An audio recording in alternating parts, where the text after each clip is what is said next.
Holy Chip! What's up, everybody? Welcome to our Let's Play series where we're going to play every single TurboGrafx-16 Turbo Chip released in North America. I'm Damon Hatfield. I'm joined by Jared Petty. Howdy. We've threatened to do this for a while on Yep. GameScoop, and it's finally happening. It is finally happening. We are playing on authentic TurboGrafx-16 hardware for this episode. We are not emulating. That's right, not on this one. This is Aero Blasters, a wonderful shooter from 1990. For those of you unfamiliar with the TurboGrafx-16, released in Japan 1987, released in America 1989. Yeah. A 8-bit processor, 16-bit graphics coprocessors. Yeah. We both have a lot of love for the system, Yeah. and it's an underappreciated system. It is. So we're going to try and spread that love. We're going to plan to play through every single one of these 94 games. Yep. 94 Turbo Chips released in North America. Alphabetically, Aero Blasters is number 1. Yep. But now I'm going to be upfront with you guys, you viewers. In order for this, I've crunched the numbers, Jared. Yep, you've crunched the numbers. In order for this to be worth IGN's, what IGN is paying us right now, this video will begin to become profitable around 15,000 views. Okay, all right. So, when this video hits 15,000 views, we'll move to the next To one. the next one. All right, Now- until we're not holding you hostage or anything. Not at all. audience, but we sure wouldn't mind your help. To be honest, it may take a year. Yes, but if you want to watch this video over and over and over again on YouTube, Yeah. and also on IGN.com, that really helps us. So let's get started go. right here. Aero Blasters. All right, Aero Blasters. Level 1. Classic old-style shooter. Now, the TurboGrafx-16 had a really long lifespan, especially in Japan, but also here in North America. And so you see this kind of evolution. It went from 87 in Japan well into like the mid-late 90s. And so games went from being like NES style all the way up to, into the PlayStation era with this kind of a Neo Geo-ish look that it finally got in its later games because they kept adding to the hardware and doing all these interesting things. This is kind of still an early game for it, but already you get a look at that kind of wonderful flat sort of muted 8-bit color palette or look with a 16-bit color palette. Yeah. And that's what defines the system. It's something I love about it. Ooh, I don't want any of those. TurboGrafx games just look unique. They don't look quite like Genesis games. They don't look like Super Nintendo games. 94 Turbo Chips in America. There was also a CD add-on. We're not playing the CD games, so we're not going to talk about that right now, but there were more games for that. But the Turbo Chip, the reason they were called that is because they were like these little credit card-sized cartridges. They look kind of like these things that you plugged into the Sega Master System, but they had more data on them. Also, the games that were on there tended to be better. And even though the Japanese library is highly praised because they got a lot of things we didn't, there were a startling number of really good releases for this system in North America. And Aero Blasters is a solid horizontal shooter. Damon, what do you think about this game? I love this game. I owned this game when I was a kid for my TurboGrafx-16. I played the hell out of it. I got pretty good at it. I could definitely beat it, but it's definitely been a long time since I've played this game. Now, if you guys haven't played old line horizontal shooters, one of the things you're gonna learn watching this video is that they are not easy in most cases. Aero Blasters is not reputed for being particularly grueling in the genre, but it's a hard genre and it's a hard game. Yeah. And Damon is sitting here talking and trying to play at the same time. On the first boss? All right. That's the disclaimer. Yeah, For when I totally messed No, up. no. I mean, the fact is, there's two things that make it hard. First, you have things coming in from every direction, lots of danger, one-hit kills. Second, if you lose your optional weapon, the game becomes exponentially harder until you find another one. When you die, you lose all of your power-ups, and then Yeah. it's just like... And they're just like, can I stay alive until I find another power-up? And it's much harder to do that. So, right now Damon's making it look easy, but you realize if he collides even for a second with one of these, and he doesn't have a particularly generous hitbox either. It's pretty pixel perfect in Aero Blasters. If any part of his ship touches this an thing enemy, needs to die. yeah, just like, all right. And oh no, so close. Okay, and now we're going to see what we're talking about. You may see that his ship appears to disappear. That's because of frame rate flashing. Hey, you actually got him pretty good there. That was pretty good. I should have beaten him without dying. Yeah, but you Go did next phase, Jared. Go next phase. Again, it was a different era of localization. Now you see, it appears to disappear. That's because it's flashing, but the frame rate's different on the equipment that's coming in here. That's why that's going on. So now we have some, just little floating ball guys to shoot here. It's very Life Force-ish. It is very Life Force-ish. And listen to that music. It's one of the first Life Force likes. Yeah, over here in the States, and definitely, but I mean, this may not look that impressive to you, but Aero Blasters was a 1990 arcade game. Came out in 1990, same year for the PC Engine and probably also for the TurboGrafx-16. And this was like, holy crap, I'm arcading at home. We had not seen anything like this until right around this period of time. And everyone's just like, holy cow. In America, the Genesis and the TurboGrafx launched at about the same time. In Japan, the TurboGrafx got a jump on the Genesis, made a huge difference. This console was actually extremely popular over there. As a matter of fact, it carved out a market niche that made it even a fairly significant rival to the Famicom. I love this chase section. Yeah. Viewers, if you ever find yourself playing Aero Blasters, make sure you grab this barrier power-up, or else this section becomes nigh impossible. Yep, he's got these bumpers that help keep him from hitting the walls. He's also being chased here. Okay, so he can't fall too far behind. He can't collide with the wall too deeply. And I'm going to keep talking because this is a really hard part, and I want Damon to be able to concentrate. I need to get out of He's this guy's blasting way. enemies out of his way, and then he's going to break out This here. part... Oh, he got you! That is so hard! All right, now... It's like this part just becomes really, really difficult. Yeah, so we get guys coming in from every direction, and without a power-up, this is a very difficult section.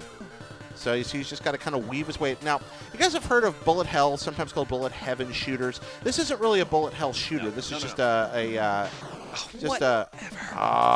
a continue. Yeah.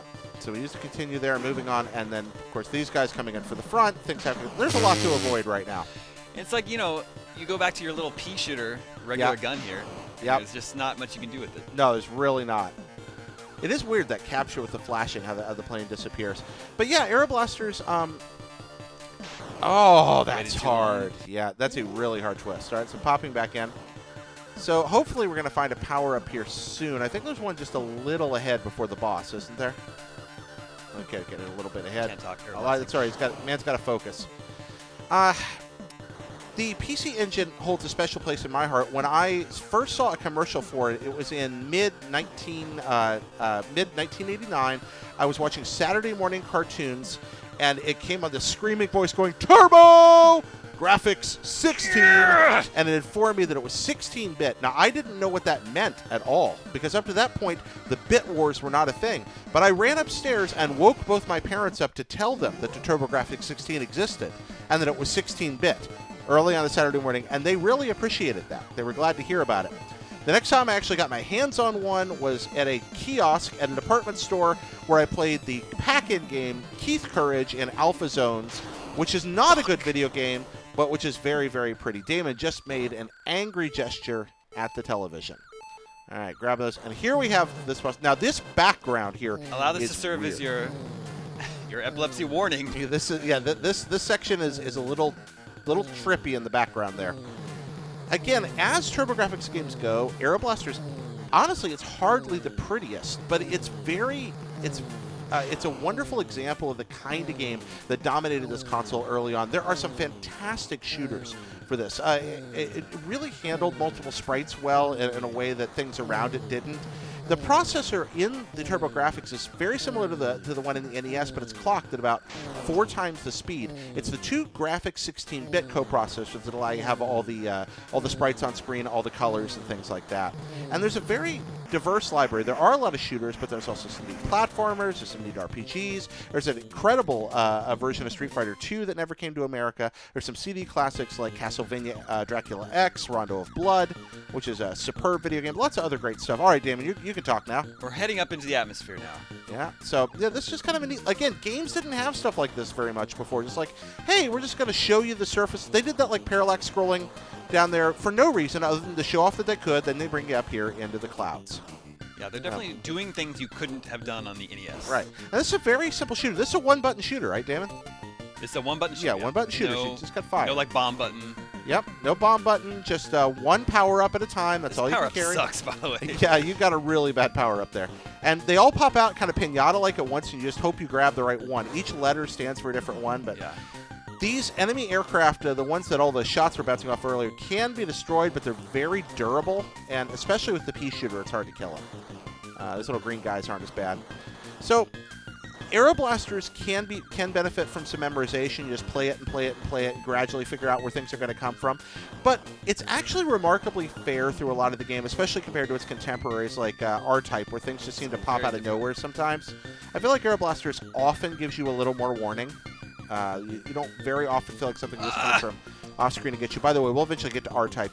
The R-Type port for TurboGrafx-16 is excellent.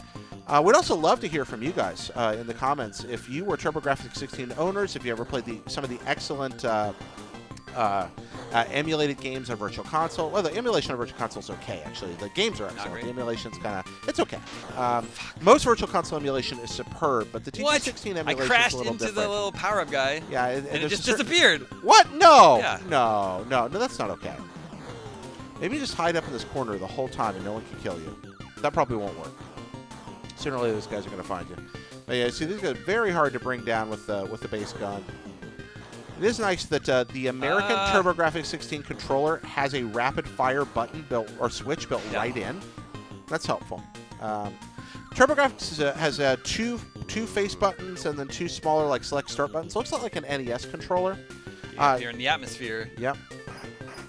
Here we go. Up. Oh, it's space now. All right, what you got? Oh, you got that kind of. Oh, I hate this part where those guys come out of nowhere. Yeah. There's kind of cool little glow of the planet Earth, sort of anime-esque, very evocative of Japanese animation there. This guy.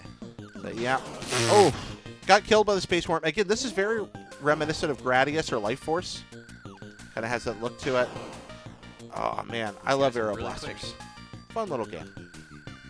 All right, so once again, Damon, how many views do we need before we can be sure we can do another one of these? We're saying 15,000. That's right. So GameScoop presents Turbo Chip, or pardon me, Holy Chip, and that comes from that wonderful Turbo Chip. In Japan, they're called Hue cards, and actually, even if you flip over an American Turbo Chip, it'll often say Hue card on the back as well. Oh, you got a better weapon. That's not. Oh, it didn't do me much and then good. It was taken from you. Well, guys.